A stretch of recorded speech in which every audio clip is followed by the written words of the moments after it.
इस समय देश के लाखों केंद्रीय कर्मचारियों और पेंशन भोगियों की नजर एक ही सवाल पर टिकी हुई है। आखिर 8वें वेतन आयोग से कितनी सैलरी बढ़ेगी, फिटमेंट फैक्टर कितना होगा, महंगाई भत्ते का क्या होगा और सबसे बड़ा सवाल, क्या इस बार कर्मचारियों की उम्मीदों के मुताबिक वेतन बढ़ेगा या फिर पिछली बार की तरह कई मांगे अधूरी रह जाएंगी। इन तमाम सवालों के बीच 8वें वेतन आयोग से जुड़े 3 बड़े अपडेट सामने आए हैं, जिन्होंने कर्मचारियों की उत्सुकता और भी ज्यादा बढ़ा दी है।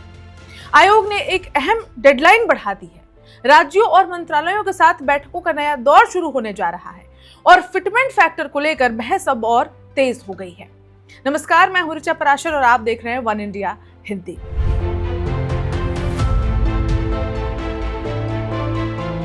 सबसे पहले बात करते हैं उस अपडेट की जिसने सभी मंत्रालयों और विभागों का ध्यान अपनी ओर खींचा है। 8वें वेतन आयोग ने विभिन्न मंत्रालयों, विभागों और केंद्र शासित प्रदेशों से मांगा गया डेटा जमा करने की अंतिम तारीख बढ़ा दी है। पहले ये प्रक्रिया तय समय के भीतर पूरी होनी थी, लेकिन कई विभाग निर्धारित समय पर जरूरी आंकड़े उपलब्ध नहीं करा पाए। इसके बाद आयोग ने फैसला लिया कि डेटा जमा करने की समय सीमा बढ़ाई जाए ताकि कोई भी महत्वपूर्ण जानकारी छूट ना जाए। हालांकि इस पर भी जो लोग हैं वो अविश्वास दिखा रहे हैं। उनका कहना है कि हर बार ऐसे ही डेट बढ़ता रहेगा तो फाइनलाइज कब होगा। अब सभी मंत्रालयों, विभागों और केंद्र शासित प्रदेशों को निर्देश दिया गया है कि वे निर्धारित नई समय सीमा के भीतर अपने कर्मचारियों, वेतन संरचना, भत्तों, पदों और रिक्तियों और इसके साथ ही अन्य प्रशासनिक जानकारियां, इससे जुड़े जो पूरे डेटा हैं वो सब कुछ ऑनलाइन पोर्टल पर अपलोड कर दें। ये डेटा आखिर इतना महत्वपूर्ण क्यों है? दरअसल वेतन आयोग किसी भी सिफारिश को केवल अनुमान के आधार पर तैयार नहीं करता।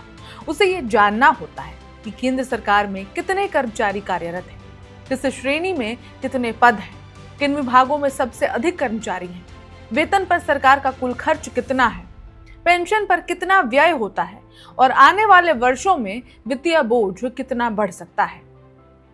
इसी आधार पर आयोग नई वेतन संरचना, भत्तों और अन्य सुविधाओं का मसौदा तैयार करता है। इसलिए डेटा संग्रह की प्रक्रिया जितनी सटीक होगी, आयोग की सिफारिशें भी उतनी ही मजबूत होंगी और साथ ही व्यवहारिक भी होंगी। दूसरा बड़ा अपडेट आयोग की क्षेत्रीय बैंकों से जुड़ा हुआ है। आयोग अब केवल दिल्ली में बैठकर रिपोर्ट तैयार नहीं कर रहा, बल्कि अलग अलग राज्यों का दौरा कर रहा है। इस क्रम में भुवनेश्वर और कोलकाता में महत्वपूर्ण बैठकों का आयोजन किया गया है। इन बैठकों में कर्मचारी संगठनों, विभिन्न मंत्रालयों के प्रतिनिधियों, पेंशन भोगी संगठनों और विशेषज्ञों को अपने सुझाव रखने का अवसर दिया जा रहा है। आयोग का उद्देश्य है कि किसी भी निर्णय से पहले सभी हितधारकों की राय सुनी जाए। इन बैठकों में सबसे ज्यादा चर्चा जिन विषयों पर होने वाली है उनमें वेतन संशोधन, पेंशन, महंगाई भत्ता, मकान किराया भत्ता, चिकित्सा सुविधाएं, बच्चों की शिक्षा सहायता, पदोन्नति व्यवस्था, कैडर सुधार और फिटमेंट फैक्टर प्रमुख हैं। कई कर्मचारी संगठन ये भी चाहते हैं कि आयोग भविष्य की आर्थिक परिस्थितियों को ध्यान में रखते हुए ऐसी वेतन व्यवस्था तैयार करे जो अगले 10 वर्षों तक कर्मचारियों की क्रय शक्ति को बनाए रख सके। आयोग ने सभी संगठनों से ऑनलाइन आवेदन के माध्यम से समय लेकर अपनी बात रखने का आग्रह किया है। इससे ये भी संकेत मिलता है कि आयोग हर सुझाव को दस्तावेजी रूप से दर्ज करना चाहता है, ताकि अंतिम रिपोर्ट तैयार करते समय किसी भी वर्ग की आवाज अनसुनी ना रह जाए।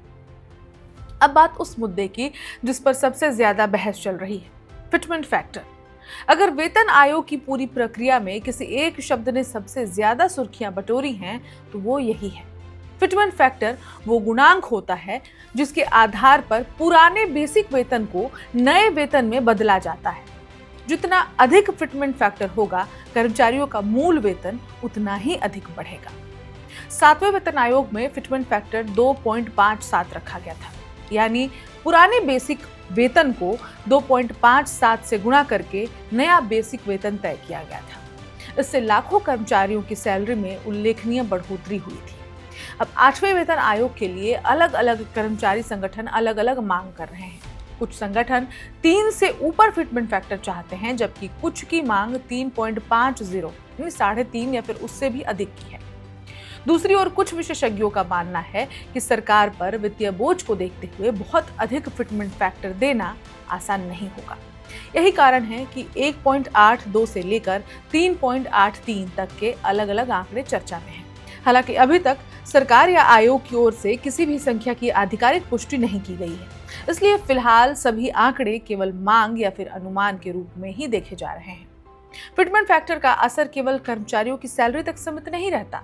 इसका सीधा प्रभाव पेंशन, ग्रेच्युटी, भविष्य निधि, लीव इनकैशमेंट और अन्य वित्तीय लाभों पर भी पड़ता है। यही वजह है कि कर्मचारी संगठन इसे सबसे महत्वपूर्ण मुद्दा मान रहे हैं। इसी के साथ एक और बड़ा सवाल महंगाई भत्ते यानी कि डीए को लेकर भी उठ रहा है। कई कर्मचारियों को ये भ्रम है कि 8वां वेतन आयोग लागू होने तक डीए में बढ़ोतरी रुक जाएगी, लेकिन ऐसा नहीं है। जब तक नया वेतन आयोग लागू नहीं होता, तब तक कर्मचारियों को 7वें वेतन आयोग के नियमों के अनुसार ही महंगाई भत्ता मिलता रहेगा। इसका मतलब है कि आगामी डीए बढ़ोतरी भी पुराने नियमों के तहत ही घोषित होगी।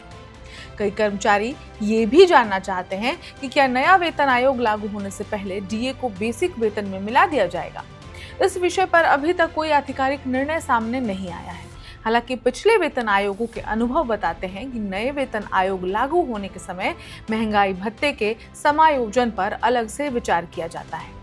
आयोग के सामने एक बड़ी चुनौती ये भी है कि पिछले कुछ वर्षों में महंगाई, जीवन यापन का खर्च और आवास, शिक्षा तथा स्वास्थ्य सेवाओं की लागत में लगातार वृद्धि हुई है। कर्मचारी संगठन चाहते हैं कि नई वेतन संरचना इन वास्तविकताओं को ध्यान में रखकर तैयार की जाए, ताकि कर्मचारियों की आय और खर्च के बीच संतुलन बना रहे। सिर्फ वेतन ही नहीं, कई संगठन चिकित्सा, प्रतिपूर्ति, बच्चों की शिक्षा सहायता, हॉस्टल सब्सिडी और परिवहन भत्ता, जोखिम भत्ता और दूर दराज क्षेत्रों में कार्यरत कर्मचारियों के लिए विशेष सुविधाओं की भी मांग कर रहे हैं। पेंशन भोगी संगठन भी चाहते हैं कि नई पेंशन व्यवस्था में महंगाई के प्रभाव को बेहतर तरीके से समायोजित किया जाए।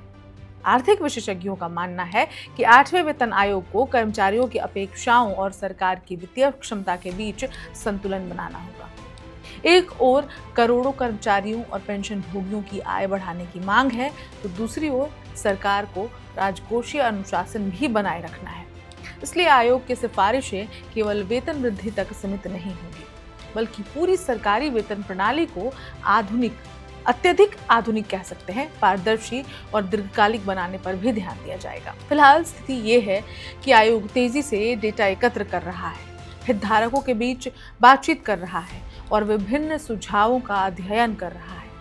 आने वाले महीनों में इन बैठकों और डेटा विश्लेषण के आधार पर आयोग अपनी प्रारंभिक रूपरेखा तैयार करेगा।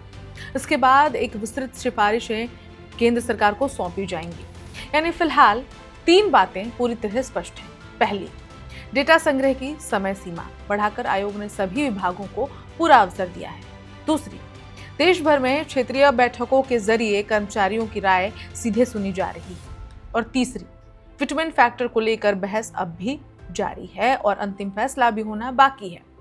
इसलिए केंद्रीय कर्मचारियों और पेंशन भोगियों के लिए आने वाले महीने बेहद महत्वपूर्ण रहने वाले हैं। आयोग की हर बैठक, हर परामर्श और हर आधिकारिक अपडेट पर अब पूरे देश की नजर बनी हुई है, क्योंकि इन्हीं फैसलों से आने वाले वर्षों की वेतन व्यवस्था और आर्थिक भविष्य तय होने वाला है। हर कर्मचारी के मन में अब एक ही सवाल है, नई सैलरी कितनी बढ़ेगी, फिटमेंट फैक्टर क्या होगा, डीए क्या होगा और आखिर नई व्यवस्था कब तक लागू होगी। इन सभी सवालों के बीच अब 8वें वेतन आयोग से जुड़े जो ये बड़े अपडेट्स हमने आपके सामने रखे, जो कर्मचारियों की उम्मीदों को और बढ़ा दिया है। और सबसे बड़ी बात ये भी है कि आयोग ने अपना काम तेज कर दिया है और अलग अलग राज्यों में अब जाकर कर्मचारियों, यूनियनों और विभागों से सीधे बातचीत की जा रही है।